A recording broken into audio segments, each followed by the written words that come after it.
Subscribe करा महानुभाव प्रतितीपंथ चॅनलला व बेल बटन अवश्य दाबा लेटेस्ट नोटिफिकेशन प्राप्त करण्यासाठी। दंडवत प्रणाम। जय श्री कृष्ण। लीळा चरित्राच्या आजच्या सत्रामध्ये आपण परमेश्वर शास्त्र सिद्धांत हा स्वामी माहिमभट्टांना सांगणार आहेत, त्याविषयी माहिती घेणार आहोत। त्याचबरोबर माहिमभट्टांना स्वामी महावाक्याचं निरूपण करतात हे पण लीळा आपण आज पाहणार आहोत। आणि त्याचप्रमाणे संसरण निरूपण म्हणजेच सृष्टीची रचना कशी होते ते पण स्वामी निरूपण करणार आहेत माहिमभट्टांना। तर असे एकंदरीत 2-3 चरित्र आहेत ते आपण आजच्या सत्रामध्ये पाहणार आहोत। नेहमीच्या प्रमाणे तुम्हाला आजचाही व्हिडिओ नक्कीच आवडणार आहे आणि त्यामुळे लगेच या व्हिडिओला लाईक करा आणि जास्तीत जास्त आपल्या वाचनिक मंडळीपर्यंत हा व्हिडिओ शेअर करा, म्हणजे त्यांनाही या ज्ञानाचा लाभ होईल।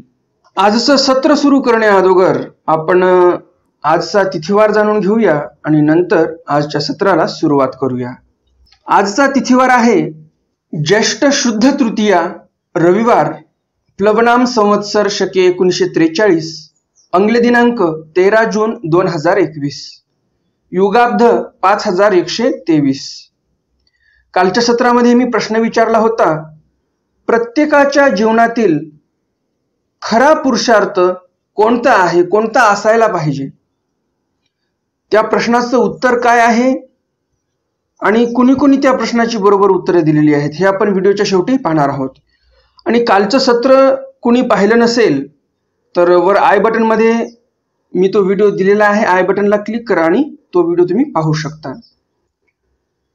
तर जास्त उशीर न करता चला तर आज काही नवीन ज्ञानार्जन करूया। दंडवत हो। मी ईश्वरदास महानुभाव सर्वांचं स्वागत करतो आपल्या महानुभाव प्रतितीपंथ या यूट्यूब चॅनलमध्ये। आजचा लीळा क्रमांक आहे लीळा चरित्र उत्तरार्ध, लीळा क्रमांक 139, परमेश्वर शास्त्र सिद्धांत। परमेश्वर शास्त्रातला सिद्धांत काय आहे ते स्वामी माहिमभट्टांना सांगणार आहेत। एकुदी गोसाव्यासी छिन्न पापी गुंफे अवस्थान। ही लीळा प्रकरणवशाची आहे। जे काही आपण काल परवा जे चरित्र पाहिलेले आहेत, माहिमभट्टांनी जे प्रश्न केले, स्वामींनी जे उत्तर दिलेत, ते सर्व चरित्र हे प्रकरणवशाचे आहेत। तर प्रकरणवश कशाला म्हणतात? एखादं सूत्रपाठातील कोण्या प्रसंगावरून, कोण्या प्रकरणावरून स्वामींनी निरूपण केलं त्याला प्रकरणवश असं बोलतात। एखाद्या लीळेमध्ये स्वामींनी सूत्र सांगितले, काही कालच्या सत्रामध्ये जसं आपण पाहिलं चतुर्विध लक्षण सांगितलं स्वामींनी, बरेच काही सूत्र आलेले आहेत त्यामध्ये। तर कालचं चरित्र म्हणजे त्या सूत्रांचं ते प्रकरणवश आहे। आता जसं आजचं जे चरित्र आहे मी जे सांगणार आहे तुम्हाला, यामध्ये वचन आलेलं आहे नित्यानित्य वस्तू विवेक इहामूत्र फलोपभोग विरागो वैराग्यम शमदमादी साधनम मुमुक्षत्वंचं हे सूत्र आलेलं आहे। आणि ही लीळा म्हणजे या सूत्राचं प्रकरणवश आहे। काय प्रकरण होतं, कोणी प्रश्न विचारला आणि कशा प्रसंगावर कोण्या प्रकरणावर स्वामींनी ते निरूपण केलं, त्या प्रकरणाला, त्या लीळेला आपण प्रकरणवश म्हणणार, कारण त्या प्रकरणावर स्वामींनी ते निरूपण केलेलं आहे। एकुदी गोसाव्यासी छिन्न पापी गुंफे अवस्थान माहिमभट्टी पुसले जी परमेश्वर शास्त्री किती सिद्धांत असती। स्वामींचा मुक्काम छिन्न पापी येथे होता। आता तुम्हाला असं वाटेल काल तर आपण डोमेग्रामच्या राजमठातली लीळा पाहिली, आज छिन्न पापीवर कसं काय? मध्येच हे चरित्र अंतर्भूत केलेलं आहे। वास्तविक पाहता स्वामी काल राजमठामध्ये होते आणि हे चरित्र जे आहे ते मध्येच घातलेलं आहे, सूत्राचं प्रकरणवश आहे म्हणून टाकलेलं आहे। आणि पुढची जी लीळा येणार आहे, पुढच्या 2 लीळा त्या पण डोमेग्रामच्या राजमठाच्याच आहेत। ही लीळा पाहायला गेलं तर मागे जे आपण छिन्न पापीच्या लीळा पाहिल्या तिकडे जरी टाकलं असलं तर चाललं असतं, परंतु ते इथं अंतर्भूत केलेली आहे। तर आपण आता इथेच ते वाचन करूया। लीळा क्रमांक 139। तर स्वामींचा मुक्काम छिन्नपापी येथे होता गुंफेमध्ये। माहिमभट्ट विचारतात, जी परमेश्वर शास्त्री किती सिद्धांत असती? परमेश्वराच्या शास्त्रामध्ये किती सिद्धांत आहेत बरं? सर्वज्ञ म्हणितले स्वामी म्हणतात 4 असती। 4 सिद्धांत आहेत। जी ते कवण, ते 4 सिद्धांत कोणते आहेत बरं? सर्वज्ञ म्हणितले स्वामी म्हणतात नित्यानित्य वस्तू विवेक. नित्यानित्य वस्तू विवेक या वचनामध्ये स्वामींना काय सांगायचं आहे, तर नित्यानित्य वस्तूचा विवेकपूर्वक विचार करायला पाहिजे. थोडक्यात म्हणजे इथे विचारशास्त्र सांगतात देव. नित्य काय आहे? नित्य तो फक्त परमेश्वर आहे. त्यानंतर मग लागतो देवतेचा नंबर, मग जीवाचा नंबर. नित्य म्हणजे काळत्रयी नाश नाही. हा जो आत्मा आहे, हा जो जीव आहे, याचा कधीही नाश होत नाही. देवता जे आहेत, सृष्टीचा महासंहार जरी झाला तरी देवता ह्या त्यांच्या अव्यक्त स्वरूपी उरतातच. ते काय मरत नाहीत, त्यांचा नाश होत नाही. त्यामुळे देवताही नित्य आहेत, जीवही नित्य आहे आणि परमेश्वर तर नित्य आहेच आहे. नित्य झालं. नित्य या पदामध्ये काय आलं? वचन काय आहे? नित्यानित्य वस्तू विवेक. तर नित्य पदाचा अर्थ झाला, नित्य म्हणजे काय? जीव, देवता, परमेश्वर हे सर्व नित्य पदार्थ आहेत. यांचा कधी नाश होत नाही. महासंहार जरी झाला तर हे सर्व जीव जे आहेत, हे जीव कुठे असतात? तमस्वरूपी असतात. एकही जीव मरत नाही, त्याचा नाश होत नाही. जे जीव आहेत, अनंत अशी जीव त्या मायेच्या स्वरूपामध्ये, तम स्वरूपामध्ये असतात. देवता ह्या ज्याच्या त्याच्या अव्यक्त स्वरूपी असतात आणि परमेश्वर तर आहेतच आहेत, अव्यक्त म्हणतं, त्यांचा तर नाश कधी होतच नाही. तर हा झाला नित्य पदाचा अर्थ. आता पुढं काय येतो शब्द? अनित्य. नित्य अनित्य. अनित्य पदामध्ये काय? तर प्रपंच आहे. हे जे आपण झाडं बघतो, दगड बघतो, पर्वत बघतो, हे स्वतःचं शरीर आपलं, हे पण नाशिवंतच आहे, प्रपंचाचंच आहे, पंचभौतिक आहे हे शरीर पण. तर हे जे प्रपंच आहे, महासंहार काळी सर्व नासून जातो, नष्ट होतो आणि त्यामुळे या प्रपंचाला अनित्य असं बोलायचं. वस्तू विवेक म्हणजे सारासार विचार केला पाहिजे आपण की परमेश्वर हा फक्त नित्य आहे. त्या परमेश्वराची प्राप्ती करून घ्यायला पाहिजे आपण. परमेश्वरच फक्त एक सारभूत आहे आणि जीवदेवता, प्रपंच हे सर्व असार आहेत.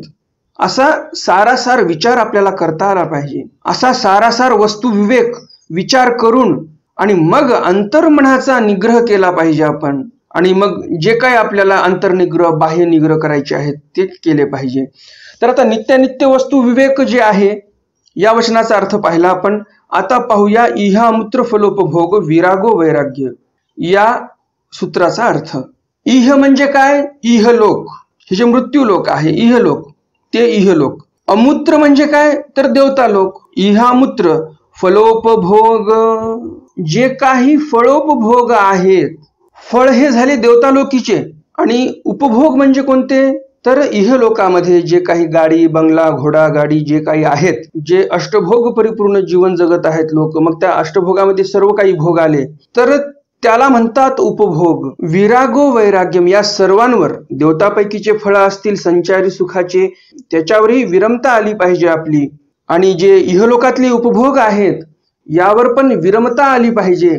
आणि अशी विरमता आली त्याला विरागो वैराग्यम. अशा सर्व वस्तूंवर विरमता आल्यानंतर त्या विरमतेला वैराग्य म्हणजे वैराग्य उत्पन्न झाला असं बोलावं, किंवा त्याला जसं तसं वैराग्य म्हणावं. या सर्व गोष्टींवर विरमता आली म्हणून त्याला वैराग्य म्हणावं. आता इह म्हणजे मृत्यूलोक तर समजलं, आणि अमूत्र म्हणजे देवतालोक म्हटलेला आहे. तर अमूत्र म्हणजे देवतालोक का बरं? ह्यामागचं कारण असं आहे, जे देवतालोक आहे तिथे अष्ट स्वभाव नाहीत. जे काही आपल्याला तहान लागते, भूक लागते, झोप येते, हे जे स्वभाव आहेत हे नाहीत. आता तिथे खाणं पिणंच नाही म्हणजे मलमूत्राचा त्यागाचा विषयच येत नाही. आणि म्हणून अमूत्र असं बोललेलं आहे देवता लोकाला. तिथे अष्टस्वभाव नाहीत आणि म्हणून त्यांना अमूत्र असं बोललेलं आहे. नाहीतर मग काय होऊन जाते, फक्त अमूत्र म्हणजे देवता लोक, हा अर्थ तर बरोबर आहे, परंतु त्या देवता लोकाला अमूत्र का म्हटलं, अमूत्र शब्दाचा अर्थ काय हेच आपल्याला कधी कधी समजत नाही. आणि त्यामुळं त्याचा सर्व सविस्तर अर्थ मी तुम्हाला सांगितलेला आहे, लक्षात असू द्या. पुढे स्वामी म्हणतात शमदमादी साधनम मुमुक्षत्वंच. शम म्हणजे अंतर्निग्रह, दम म्हणजे बाह्य निग्रह, मुमुक्षत्वंच म्हणजे हे असे जे शमदमादी साधन म्हणजे अंतर्निग्रह, बाह्य निग्रह केलेले जे काही आहेत ते मुमुक्षत्वंच म्हणजे ईश्वराच्या प्रेमास पात्र होतात, ते प्रेमचालीच्या क्रियेसी अधिकारी आहेत असं स्वामी इथे सांगतात. उत्तरार्ध लीळा क्रमांक 140. माहिमभटा महावाक्य निरूपण. स्वामी माहिमभटांना महावाक्य सांगतात. मी तुम्हाला मात्र महावाक्य सांगणार नाही, कारण महावाक्य हे सर्व अध्ययन झाल्यानंतरच घोकावं. किमान 3 स्थळ झाले तर त्या व्यक्तीला महावाक्य समजते आणि जो सांगणारा आहे तो त्यांना सांगू शकतो, जर पुढील व्यक्तीचे 3 स्थळ झाले असतील तर त्यामुळे महावाक्य मी काय तुम्हाला सांगणार नाही. आपण समोरच्या लीळेकडे वळूया. उत्तरार्ध लीळा क्रमांक 141. तथा संसरण निरूपण. स्वामींनी माहीमभटांना संसरण निरूपण केलेलं आहे. एकुदी गोसावी माहीमभटाप्रती संसरण निरोपिले. एके दिवशी माहीमभटांना स्वामींनी संसरणाचं निरूपण केलं. ह्या सृष्टीची रचना कशी होते त्या संदर्भामध्ये सांगितलं. सर्वज्ञ म्हणितले माया स्वरूपी एकदेशी तमसे तमोनिमग्न जीव माया स्वरूपी असती. परमेश्वर प्रवृत्ती माया तमोनिमग्न जीवा चैतन्य महमायसे उपजवी. स्वामी म्हणतात माहीमभटांना की मायेच्या स्वरूपामध्ये एक प्रदेश असा आहे, त्या प्रदेशाचं नाव तम आहे. त्याचा रंग काळा आहे आणि म्हणूनही त्याला तम असं बोलतात. कारण तम म्हणजे काय? अंधार. अंधार कसा असतो? काळा असतो. तर काळ्या रंगाचा तो एक स्वरूप विभाग आहे मायेचा आणि त्यामध्ये अनंत असे जीव पडलेले आहेत. एका एका जीवाचा व्यास किती आहे, एका एका जीवाची स्वरूप मर्यादा किती आहे त्या तमामध्ये? तर एका एका जीवाची स्वरूप मर्यादा 100 ब्रह्मांड एवढी आहे. एक एक जीव 100 ब्रह्मांड एवढा मोठा आहे आणि त्या तमामध्ये असे अनंत जीव पडलेले आहेत. तर ते तम किती मोठं असावं आपण विचारही करू शकत नाही. त्या तमामध्ये आपण सर्वजणच पडून होतो. असं नाही की ते तम काहीतरी वेगळंच आहे, आपण कधी पाहिलं नाही. आपण सर्व त्या तमामधूनच आलेलो आहोत आणि जर आपण ईश्वर प्राप्ती करून घेतली नाही तर आपल्याला परत त्याच तमामध्ये जाऊन पडायचं आहे. तर मायेच्या एका प्रदेशामध्ये एका भागाला एक तम नावाचा भाग आहे आणि त्या तमामध्ये निमग्न झालेले आहेत जीव. त्या माया स्वरूपी जे मायेचं स्वरूप आहे तम स्वरूप, त्यामध्ये हे जीव जे आहेत ते पडलेले आहेत. परंतु परमेश्वराच्या प्रवृत्तीने असे त्या तमोनी मग्न झालेल्या जीवाला माया जी आहे ते चैतन्य महम अशी उपजवते. म्हणजे चैतन्य महम म्हण असं त्या जीवाला म्हणायला लावते. तर परमेश्वराला या सृष्टीची रचना करण्याची गरजच का पडली बरं? परमेश्वराने मायेला कामाला लावलं, परंतु गरज काय पडली? परमेश्वराला आनंद द्यायचा होता म्हणतात, तर मग द्यायचा असता आनंद. सरळ तमामधले जीव उचलले आणि ईश्वर प्राप्ती करून दिली. असं का केलं नाही? आपण तर परमेश्वराला आई म्हणतो. मग आईला कधी वाटेल का की या जीवाला दुःख द्यावं आणि नंतर आपल्या जवळ घ्यावं सुख देण्यासाठी? आईला तर कधी असं वाटत नाही. मग परमेश्वराला असं का वाटलं? परमेश्वराची तर सरळ इच्छा होती की या जीवाला आनंद द्यावा ईश्वर स्वरूपीचा, आणि म्हणून परमेश्वराने इथे या जीवाला या सृष्टीमध्ये आणलं. थोडीशी याची पूर्वपीठिका पाहूया. ज्या वेळेस हे चंद्र सूर्य तारे काहीही नव्हते, तुम्ही नव्हते, झाडं नव्हते, दऱ्या डोंगर काहीच नव्हतं, त्यावेळेस जे ईश्वर स्वरूप आहे ते ईश्वर स्वरूपाच्या ठिकाणी आनंद हा ओसंडून वाहत होता आणि ईश्वराला वाटलं की आपला आनंद कधीतरी आपण दिला पाहिजे कोणाला. कारण जे गुणी असतात ते लोक विचार करतात दुसऱ्यांचा. संतांचं काय लक्षण आहे? तळमळीत हे जन न देखवे डोळा म्हणून कळवळा येत असे. संत जन काय म्हणतात की तळमळणारे हे जनमानस जे आहे ते पाहवल्या जात नाही आणि म्हणून आम्हाला कळवळा येतो. त्याचप्रमाणे परमेश्वरही आहेत. जर एका जीवाच्या ठिकाणी एवढा कळवळा येतो या एका संताला, तर परमेश्वराला किती कळवळा येईल या जीवाचा? परमेश्वरालाही तसाच कळवळा आला होता. परमेश्वर म्हटले आपल्याकडे एवढा आनंद भरून वाहत आहे, तर हा आनंद आपण कोणाला तरी दिला पाहिजे. मग परमेश्वराने शोधणी केली, शोधाशोध चालू केली की आपला आनंद आपण कोणाला देऊ शकतो. प्रपंचाकडे पाहिलं तर प्रपंच हा जड आहे. सुख दुःखाचं ग्राहकत्व नाही त्याच्या ठिकाणी. त्याला सुखही प्रभवत नाही, दुःखही प्रभवत नाही. जड आहे, तो निश्चेतन आहे. ज्याच्या ठिकाणी चेतनाच नाही त्याला कसं काय सुख आणि दुःख समजेल, कसं काय प्रभवेल? त्यामुळं प्रपंचाला ईश्वर प्राप्ती करून देण्याचं कॅन्सल केलं देवाने, रद्द केलं. नंतर पाहिलं देवतेकडे. देवतेला देऊ शकतो का आपण आपला आनंद? देवतेकडे पाहिलं तर देवता ह्या एकदम निकृष्ट निर्यदायका वाटल्या आणि त्रिगुणाच्या बंधनामध्ये त्या बांधलेल्या आहेत. नित्यबद्ध आहेत देवता. त्या त्रिगुणाच्या बंधनामधून कधी मुक्त होऊ शकत नाहीत आणि ज्या ठिकाणी त्रिगुणाचा बंध लागलेला आहे त्या देवता कशा काय ईश्वराच्या आनंदाला प्राप्त होऊ शकतील, कशा काय पात्र होऊ शकतील? शक्यच नाही. म्हणून देवाने त्या देवतेंना पण आनंद देण्याचं रद्द करून टाकलं. ईश्वर स्वरूपी प्राप्ती करून देता येत नाही असं लक्षात आलं आणि त्यांना पण रद्द केलं. मग जीवाकडे पाहिलं. जीवाच्या ठिकाणी परमेश्वराला एक गुण दिसला. कोणता गुण होता तो?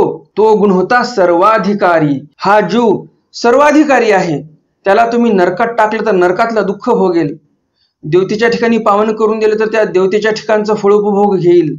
ईश्वर स्वरूपी जरी पावन केलं तरी त्याला ईश्वराचा आनंद घेता येईल असा हा सर्वाधिकारी जीव परमेश्वराला दिसला आणि परमेश्वर पण आनंदित झाले की मला माझ्या आनंदाला पात्र असणारा जीव मिळालेला आहे. आणि मग परमेश्वराला वाटलं चला आता या जीवाला प्राप्ती करून देऊया आपण ईश्वर स्वरूपाची आणि आनंद देऊया. परंतु नंतर असं लक्षात आलं की या जीवाच्या ठिकाणी अविद्या नावाचा दोष आहे आणि या अविद्या नावाच्या दोषामुळे या जीवाला आनंद प्रभावत नाही. एक आडकाठी येत आहे अविद्येची. तर आता ही अविद्या काढावी लागेल आणि अविद्या काढली की मग या जीवाला आनंद प्रभवेल. नेमका प्रकार कसा होता त्यासाठी एक छोटंसं उदाहरण देतो. आनंद का प्रभावत नव्हता या जीवाला त्यासाठी उदाहरण देत आहे. ज्याप्रमाणे रानामध्ये गौऱ्या असतात, जे काही शेणाचे पोवटे असतात ते वाळल्यानंतर त्याची गौरी होते. आणि आता असं जर आपल्याला वाटलं की आता आपण या गौरीला पाण्यामध्ये मुरू घालू, तर ती गौरी पाण्यात टाकल्यानंतर ते पाणी शोषून घेऊ शकते का? नाही. त्या गौरीच्या ठिकाणी कठीणत्व आहे, त्यामुळे ती जी गौरी आहे ती पाण्यावर अधर तरंगणार, त्यामध्ये पाणी जाणारच नाही. मग आता ते जे कठीणत्व आहे ते नष्ट करण्यासाठी काय करावं लागेल आपल्याला? त्या गौरीमध्ये पाणी तर गेलं पाहिजे. त्यासाठी काय उपाय आहे मग आपल्याकडे? तर त्या गौरीला आपल्याला जाळावं लागेल. आणि मग ती गौरी जळाली पूर्ण की मग ती गौरी उचला आणि पाण्यात टाका, तुम्ही लगेच पाणी शोषून घेते, कारण कठीणत्व नष्ट झालेलं आहे. त्याचप्रमाणे या जीवाच्या ठिकाणी असं कठीणत्व आहे या अविद्येचं. या जीवाच्या ठिकाणी जे आडकाठी आहे ती अविद्येची आहे आणि यामुळे परमेश्वराचा आनंद या जीवाला येऊ शकत नव्हता, प्रभावत नव्हता. हा जीव त्या आनंदाचं ग्रहण करू शकत नव्हता, अविद्येची आडकाठी होती. आणि मग परमेश्वर म्हणतात आता हे कठीणत्व आपल्याला काढायचं आहे. मग हे सृष्टीरूपी भट्टी देवाने तयार केली.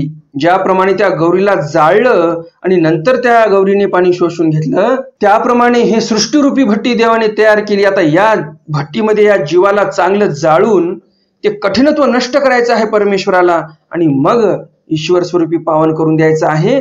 म्हणजे ईश्वराचा आनंद हा जीव त्यावेळेसच ग्रहण करू शकतो ज्यावेळेस अविद्या नावाचा दोष आपल्यापासून नष्ट होऊन जाईल, निघून जाईल. तर बऱ्यापैकी तुम्हाला समजलं असेल, काही मनामध्ये शंका राहिली नसेल असं मला वाटते. तर अशा प्रकारे मग परमेश्वराने मायेला व्यापाराला लावलं, कामाला लावलं. सृष्टीची रचना करा, सृष्टीमध्ये जीवाला टाका. मग माया कामाला लागली आणि या जीवाला मग काय म्हणते, तमामध्ये पडलेले जे जीव आहेत याला म्हणते तू आता चैतन्य म्हण. म्हणजेच काय? चैतन्य ते मी आहे असं म्हण, माया ती मी आहे असं म्हण. असं माया त्या जीवाच्या मागे लागते की मन आता चैतन्य म्हण, चैतन्य म्हण. मग ही जी माया आहे ही माया या जीवाला काय करते? ही माया जीवात ते विकरे संचरे विये प्रसवे हालवी डोसली उगळी लोटी. विक्रे म्हणजे काय? तर आपण विकरते आणि जीवालाही विक्रवते. संचरे म्हणजे ज्या ठिकाणी जीव होते तेथून थोडस जागा बदलते, त्यांची बाहेर काढण्याचा प्रयत्न करते. विये म्हणजे काय? तर तम द्वारापाशी आणून ठेवते. प्रसवे म्हणजे काय? हे जे जीव आहेत ते व्यवस्थित तमद्वारापाशी आणते. अर्धे बाहेर असतात, जीवा अर्ध स्वरूप बाहेर आहे जीवाचं, अर्ध आतमध्ये आहे. आणि अशा प्रसंगी हालवी म्हणजे समभाग करी, म्हणजे व्यवस्थित जीव जे आहेत ते बाहेर टाकण्यासाठी, या सृष्टीमध्ये आणण्यासाठी ती व्यवस्थित त्यांची रचना लावते, समभाग करते, व्यवस्थित करते.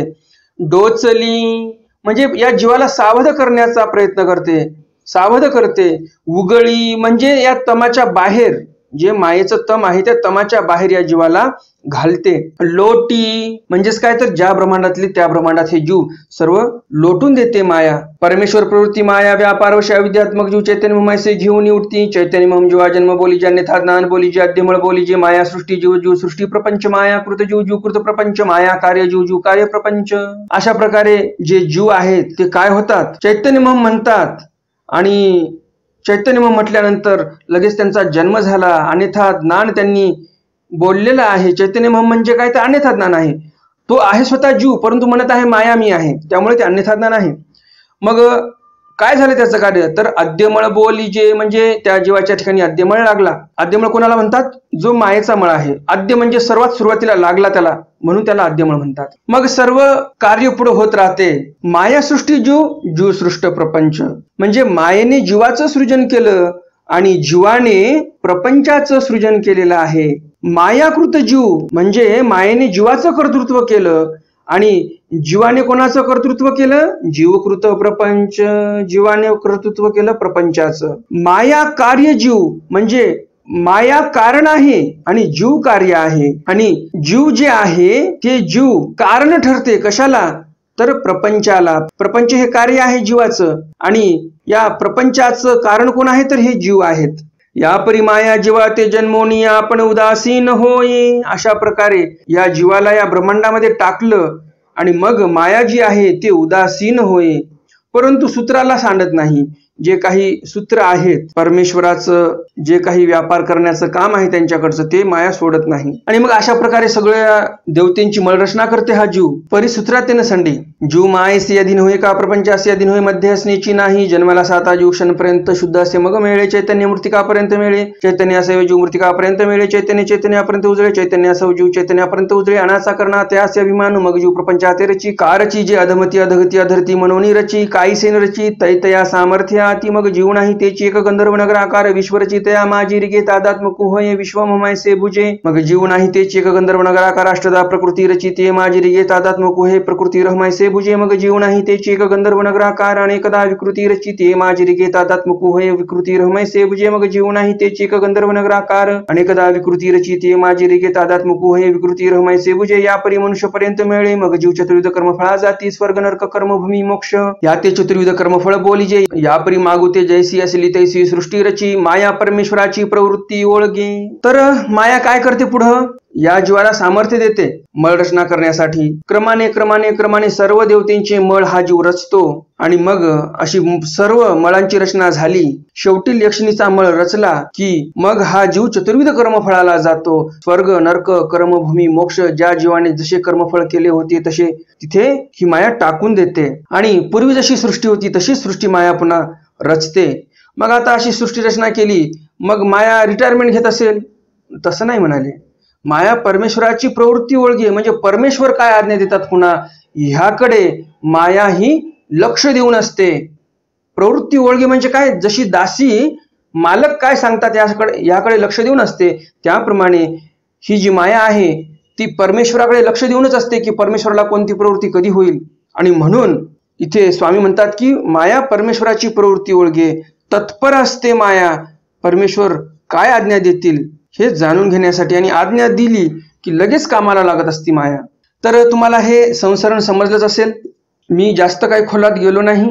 तुम्हाला सगळं समजेल असंच सांगितलं. प्रत्येक वाक्याचा अर्थ सखोलात करायला गेलं तर तुम्हाला जे समजायचं तेही समजणार नाही. आणि म्हणून एकंदरीत संसरणाचा अर्थ काय आहे तो मी तुम्हाला सांगितलेला आहे. एवढा जरी लक्षात ठेवला तरी खूप झालं. तर आजचं हे सत्र तुम्हाला नक्कीच आवडलं असेल आणि अजून जर तुम्ही या व्हिडिओला लाईक केलं नसेल तर लगेच या व्हिडिओला लाईक करा आणि जास्तीत जास्त आपल्या वासनिक मंडळीपर्यंत हा व्हिडिओ शेअर करा म्हणजे त्यांनाही या ज्ञानाचा लाभ होईल. आजच्या सत्रातील प्रश्न आहे ईश्वराने या जीवाला सरळ ईश्वर प्राप्ती का करून दिली नाही. ईश्वर तर आपली आई आहे मग आईने एवढ्या मोठ्या या प्रपंचामध्ये का टाकला आपल्याला या सृष्टीमध्ये का आणलं. ईश्वराला तर सरळ तमामधले जीव काढून ईश्वर प्राप्तीला नेता आले असते. स्वतःच्या स्वरूपी पावन केलं असतं ईश्वराने. एवढा खटाटोप कशासाठी केला सृष्टीचा हा आजचा प्रश्न आहे. उत्तर सविस्तर लिहा काही घाई गडबड नाही. एक वही घ्या पेन घ्या व्यवस्थित उत्तर लिहा आणि नंतर टाईप करा वाटल्यास म्हणजे तुम्हाला सोयीस्कर जाईल. एकदा वाक्यरचना तयार झाली की मग तुम्ही व्यवस्थित टाईप करू शकता आणि टाईप करायला बसले डायरेक्ट तर व्यवस्थित मग वाक्यरचना होणार नाही. काही मिस्टेक होतील. पुन्हा डिलीट करा पुन्हा लिहा पुन्हा डिलीट करा पुन्हा टाईप करा. त्यापेक्षा आपलं सरळ वहीवर लिहून घेतलं नंतर सविस्तर उत्तर तुम्हाला टाईप करता येईल. तर आजच्या सत्रातील जो प्रश्न आहे तुम्हाला कळालाच असेल तर लवकरात लवकर कमेंट बॉक्समध्ये कमेंट करा उत्तर काय आहे. आपण आता पाहूया कालच्या सत्रातील प्रश्न त्याचं उत्तर आणि कोणी कोणी बरोबर उत्तर दिले त्यांची नावे. कालच्या सत्रातील प्रश्न होता प्रत्येकाच्या जीवनातील खरा पुरुषार्थ कोणता असायला पाहिजे. स्वामींनी जो पुरुषार्थ सांगितलेला आहे तो कोणता पुरुषार्थ सांगितलेला आहे. खरा पुरुषार्थ कोणता आहे. उत्तर आहे या मनुष्य जन्मामध्ये आल्यानंतर या माणसाचा खरा पुरुषार्थ जो आहे तो आहे ईश्वर प्राप्ती करून घेणे. हा पुरुषार्थ स्वामींनी सांगितलेला आहे. कारण लाभापासून लाभ असं स्वामी म्हटलेले आहेत. म्हणजेच काय तर महालाभ आहे ईश्वर प्राप्ती करून घेणे म्हणजे आणि हाच महालाभ ईश्वर प्राप्ती करून घेण्याचा हा पुरुषार्थ असला पाहिजे आपला. उत्तर देणाऱ्या वासनिक मंडळींची नावे पुढील प्रमाणे.